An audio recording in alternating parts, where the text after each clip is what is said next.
Hey, everybody. Just thought I would carry on reading. And I actually came out here to the shop to, look on my bag back here, but I'm not getting very much done. So anyway, I thought I would take a little bit and read some for you, starting again in chapter 8. And so here we go. This one is entitled Deep Restoration from Waking the Dead. He heals the brokenhearted and binds up their wounds. Psalm 147. Look at me, I'm shattered. A song by the Rolling Stones. For at that moment, a curious little procession was approaching. 11 mice, 6 of whom carried between them something on a litter made of branches.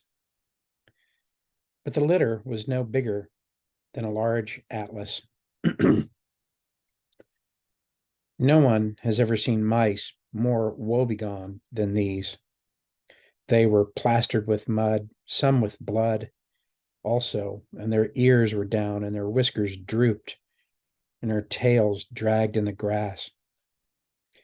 And their poor leader piped on his slender pipe a melancholy tune. On the litter lay what seemed little better than a damp heap of fur, all that was left of Reepicheep. He was still breathing, but more dead than alive. Gashed with innumerable wounds, one paw crushed, and where his tail had been, a bandaged stump. Now, Lucy, said Aslan. Lucy had her diamond bottle out for a moment. Though only a drop was needed on each of Reepicheep's wounds, the wounds were so many that there was a long and anxious silence before she had finished. And the master mouse sprang from the litter. His hand went at once to the sword hilt, and with the other he twirled his whiskers and bowed. Hail, Aslan! C.S. Lewis, Prince Caspian. House divided. Yes, we've all been wounded in this battle, and we will be wounded again, but something deeper has happened to us than mere wounds. I expect that all of us at one time or another have said, well, part of me wants to, and another part of me doesn't. You know that feeling. Part of you pulled one direction, part of you the other. Part of me loves writing and genuinely looks forward to a day at my desk. But not all of me. Sometimes I'm also afraid of it. Part of me fears that I will fail, that I'm simply stating what is painfully obvious, or saying something vital but incoherent. I'm drawn to it, and I also feel ambivalent about it. Come to think of it, I feel that way about a lot of things. Part of me wants to go ahead and dive into friendship, take the risk. I'm tired of living alone. Another part says, stay away, you'll get hurt. Nobody really cares anyway. Part of me says, wow, maybe God really is going to come through for me. Another voice rises up and says, you're on your own. Don't you sometimes feel like a house divided? Take your little phobias. While you're afraid of heights or intimacy or public speaking, all the discipline in the world wouldn't get you to go skydiving. Share something really personal in a small group, or take the pulpit next Sunday. Why do you hate it when people touch you or criticize you? And what about those little idiosyncrasies you can't give up to save your life? Why do you bite your nails? Why do you work so many hours? Why do you get irritated at these questions? You won't go out unless your makeup is perfect. Why is that? Other women don't mind being seen in their grubbies. Something in you freezes when your dad calls. What's that all about? You clean and organize, you demand perfection. Did you ever wonder why? I think we've just assumed all that stuff is our battle with the flesh. And yes, there is a civil war waged between the new heart and the old nature. Romans 7 and 8 describe it quite well.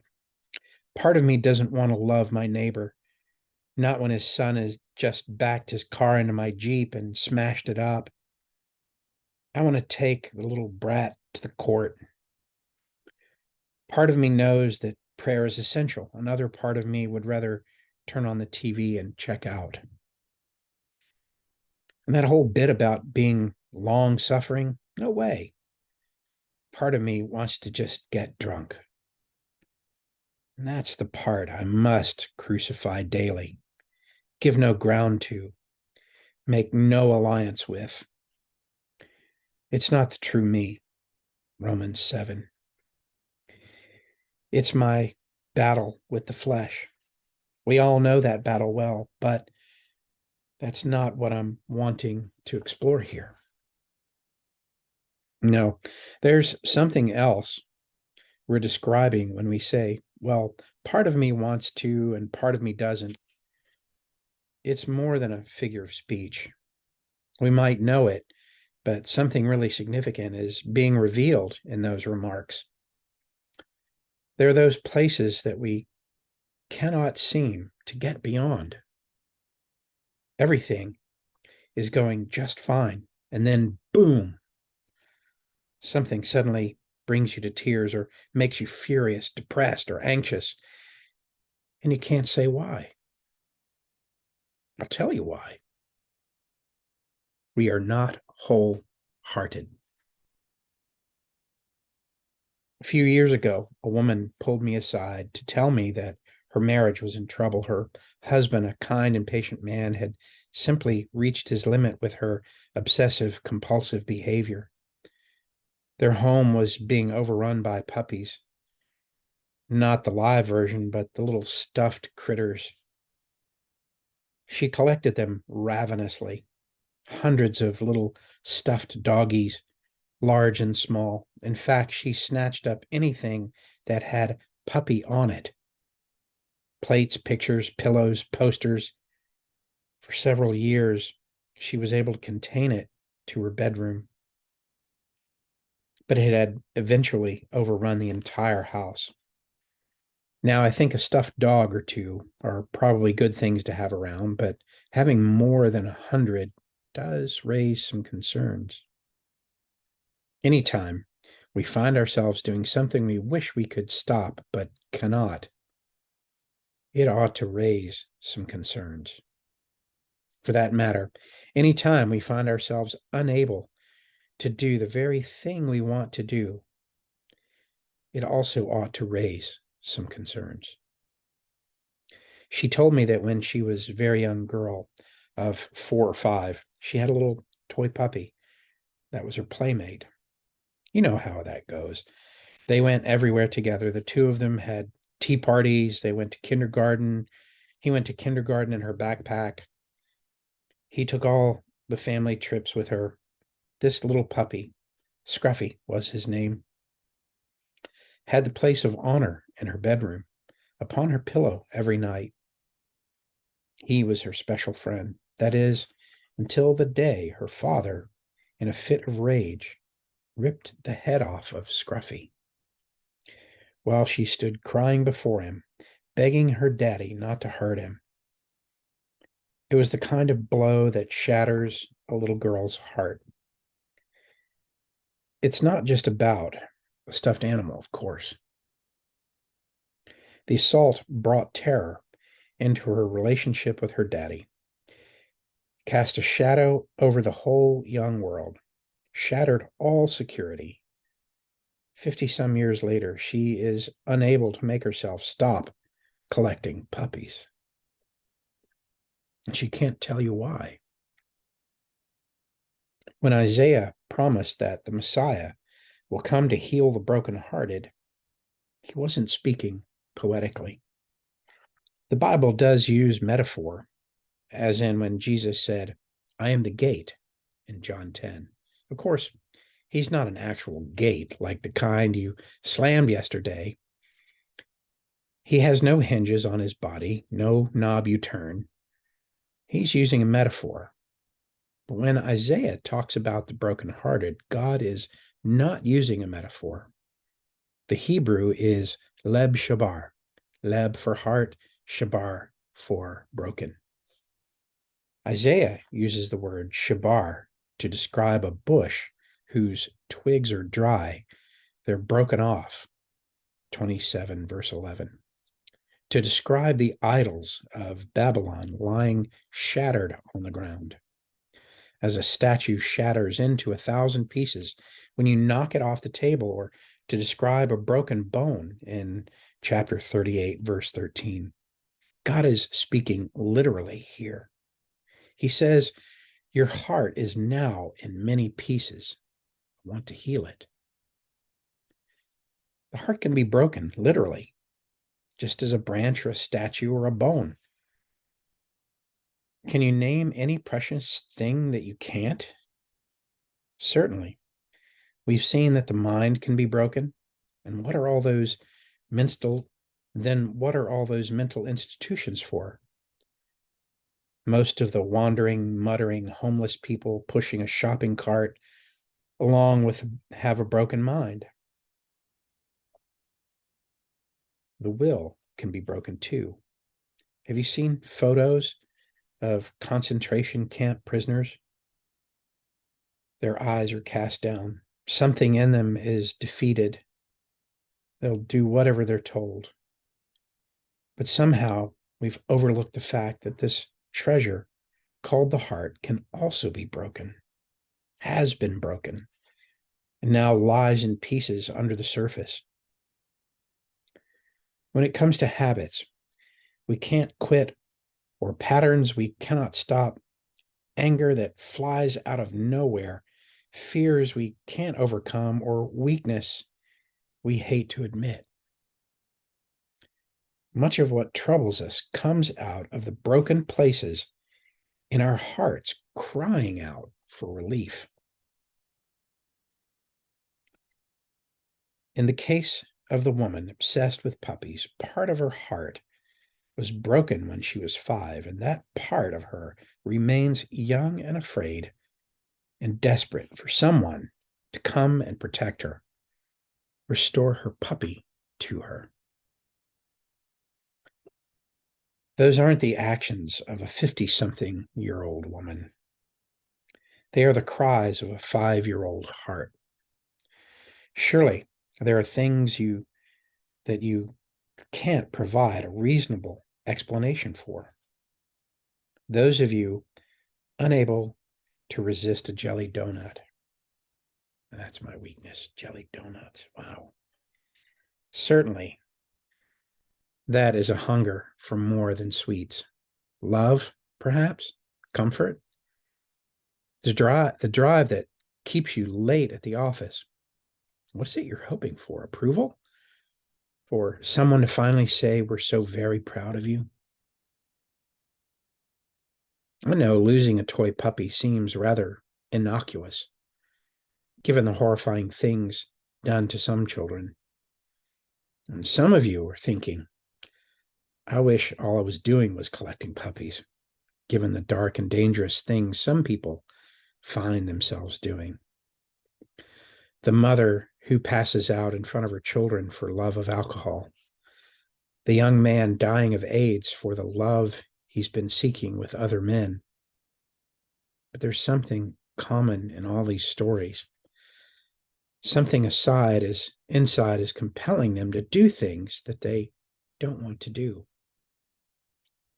What that usually indicates is a broken heart. Those actions are attempts to nurse or repair a rift in the soul. A fine young man I know is absolutely beside himself with anxiety whenever he begins to care deeply for another person. Now, this is not a man given over to fits of weeping. He is, for the most part, a fine, upstanding Christian man. But when he draws near to love, tough construction worker this tough construction worker starts to shake all over and cry uncontrollably for reasons he can't explain. When he was young, his father walked out on him, and his mom. It was, as it should have been, devastating. Later on, a girlfriend did the exact same thing to him. Now, he's prayed lots about this. He's had some counseling. He's memorized lots of scripture on the faithfulness of God and all that. It hasn't changed things. He's still absolutely undone at the approach of possible abandonment. It's like an earthquake in the soul. There's some rift or fault line down there. Yet another indication of a house divided is the on again, off again personality. One day you're kind, the next day you're sullen and angry. One day you're inspired by Christ, captured for his purposes. The next day you're completely driven by the world. Sure, we all have bad days. Lord knows, PMS and traffic jams can bring on some dramatic changes, but I'm talking about a pattern that is repeated again and again. I know a man just like that. He's so hard to read. You never know what you're going to get. He'll be completely committed to following Christ one moment, the next he's watching his stocks and totally absorbed in his business. It's not bad to keep an eye on things, but being so totally absorbed to the point of that everyone else suffers, that's not so good. It's like somebody threw a switch inside him. Not a Dr. Jekyll, Mr. Hyde switch, but a man so completely different depending on what part of his heart he's living out of. He's not wholehearted. It doesn't take a major assault like sexual abuse to create a broken heart, by the way. This is so important to understand. For many good people, assume that they haven't any real brokenness because they haven't endured the horrors they read about in the paper or watch on TV. Depending on the age or circumstances, it can be an embarrassing moment, like stuttering in front of the class or hearing a harsh word from your mother. The bottom line is Jesus speaks as though we're all the brokenhearted. We would do well to trust his perspective in this. The stream of healing or deep restoration. For this people's heart has become calloused. They hardly hear with their ears, and they've closed their eyes. Otherwise, they might see with their eyes and hear with their ears and understand with their hearts and turn, and I would heal them. Matthew 13:15. And I would heal them. That's a different offer from, and I would forgive them. It's a different offer from, I will give them a place in heaven. No, Jesus is offering healing to us. Look at what he does to people who are broken. How does he handle them? The blind are able to see like a hawk. The deaf are able to hear a pin drop. The lame do hurdles. The corroding skin of a leper is cleansed and made new. The woman with an issue of blood stops hemorrhaging. The paralyzed servant hops out of bed. They are, every last one of them, healed. Now follow this closely. Everything Jesus did was to illustrate what he was trying to say. Here, look at this, for example. This is what I'm offering to do for you. Not just for your body, but more important, for your soul. I can heal your soul, Jesus says. I can restore your soul. The Lord is my shepherd, I shall not want. He makes me lie down in green pastures. He leads me beside quiet waters. He restores my soul. Psalm 23. He heals the brokenhearted and binds up their wounds. Psalm 147. Heal me, O Lord, and I will be healed. Save me, and I will be saved, for you are the one I praise. Jeremiah 17. For you who revere my name, the Son of Righteousness will rise with healing in its wings. Malachi 4. He welcomed them and spoke to them about the kingdom of God and healed those who needed healing. Luke 9. For some reason, this has been lost in much of the recent offerings of Christianity. Perhaps it's been our pride, which has kept us from admitting that we're broken. Lord knows I've done that for many years, probably still doing it now. Perhaps it is out of fear of getting our hopes up. It seems too good to be true. Perhaps it's been the almost total focus on sin and the cross. But the scripture is abundant and clear. First, Christ came not only to pardon us, but also to heal us. He wants the glory restored. So put the book down for just a moment and let this sink in. Jesus can and wants to heal your heart. What does that rouse in you? Is it hope? Is it cynicism? Is it, I tried that, it doesn't work? It was only a few months ago that I woke in the wee hours of the morning to fear again. How many other times had I simply jumped into my day as fast as I could, shower, shave, rush off to work, hounded by a nameless fear, trying to bury it in a heap of busyness?